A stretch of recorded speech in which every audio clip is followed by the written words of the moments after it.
زلزلے آتے ہیں پاکستان میں، آئے دن زلزلے سیلاب آتے ہیں، تو اللہ کا عذاب تو زیادہ تر یہ آپ جیسے دیشوں کے اوپر کیوں آتا ہے؟ ابھی افغانستان میں سیلاب چل رہا ہے، ابھی آپ کے ایران میں سیلاب چل رہا ہے، ایران میں زلزلے آتے رہتے ہیں. تو یہ تو شرعی کنٹریز ہیں، یہ تین تو امہ کے سب سے بڑے اسلام کے چیمپئن ہیں، ان کے اوپر اللہ کا عذاب کیوں آتا ہے؟ کیوں اسرائیل پہ کوئی سیلاب نہیں آیا، کوئی زلزلہ نہیں آیا؟ تو یہ ان کی گھٹیا سوچ ہے. اور دیکھیں مولوی صاحب سے سنیں ذرا، آپ کی شاید سمجھ میں نہیں آیا ہوگا، ایران میں حضرت علی کا وہ حضرت امام حسین وغیرہ کا اور کافی شیعوں کے حساب سے جو حالانکہ ہیں وہ مسلمانوں کے سارے، علی حسین حسن یہ سب مسلمانوں کے بھی ہیں نا، اتنے ہی جتنے شیعوں کے ہیں، مطلب سنیوں کے بھی ہیں شیعوں کے بھی ہیں. لیکن یہ کہہ رہے ہیں کہ چونکہ وہاں پہ امام رضا امام حسین ان کے مزار ہیں، اس لیے وہاں پہ دنیا کی کوئی فوج آ نہیں سکتی. آج تک ایران کے سامنے نہیں آیا، اس لیے کہ اسے معلوم ہے کہ میں مرحب ہوں اور مقابلے پہ علی خامنائی کھڑا ہے. یہ وہ سانپ ہے امریکہ کہ جس کی آستین میں پلتا ہے اسی کو ڈستا ہے. ارے صدام حسین کو تم نے پالا اور پالنے کے بعد تم نے ہی اسے مروا دیا، مگر تم بھول گئے عراق میں فرق ہے، ایران میں فرق ہے. عراق میں صدام حسین تھا، ایران میں اولاد حسین ہے.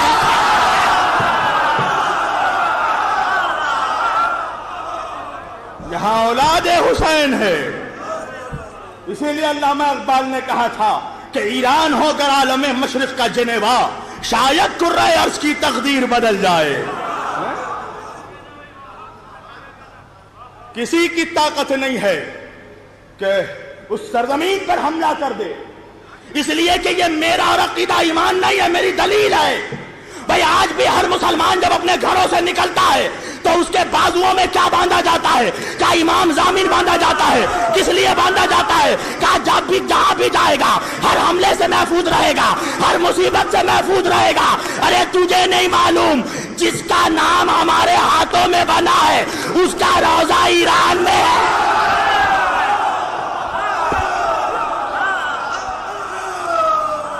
جس کا سکہ ہمارے ہاتھوں میں بندھا ہے اس کا روضہ ایران میں ہے. اور سن لو آج یہ بھی بات کہہ رہا ہوں میں، چاہے شیعہ ہو یا سنی، کوئی ناراض ہو فرق نہیں پڑتا. اس موجودہ دور میں جو موجودہ ایران کا دشمن ہے وہ اصل میں ایمان کا دشمن ہے.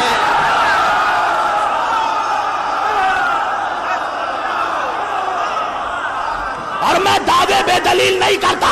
میں جب تک ایران نہیں گیا تھا میں نے یہی سن رکھا تھا بھائی، میں نے یہی سنا تھا ایران میں ولایت فقی ہے، ایران میں ولایت فقی ہے، ایران میں ولایت فقی نافذ ہے. مگر جب میں ایران گیا تو مجھے معلوم پڑا ایران میں ولایت فقی نہیں نافذ ہے، ایران میں ولایت علی نافذ ہے.